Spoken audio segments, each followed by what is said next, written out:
So in her interview, Theresa May promised an extra £600 million a week for the NHS by 2023. But, as Lewis explained there, her figures have been heavily questioned today. So, do the numbers add up? Well, the government currently spends about £122 billion on the NHS. By 2024, it's going to be £20 billion more than now in real terms. Now, the money won't appear overnight. The NHS budget will rise gradually by around 3.4% each year for the next 5 years. So, how will it be funded?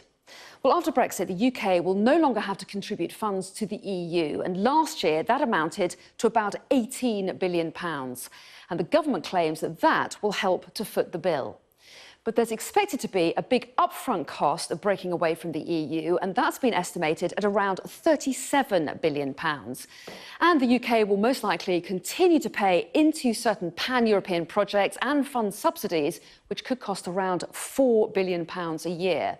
And on top of that, the Institute for Fiscal Studies says that the economic hit from Brexit will leave Britain £15 billion worse off a year.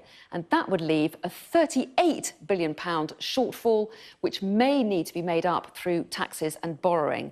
And that's before finding the extra money for the NHS, which could fall to taxes and borrowing too. £20 billion is quite a lot of money for the NHS, and it's going to come from either higher taxes or higher borrowing. There is not something called a Brexit dividend to pay for it.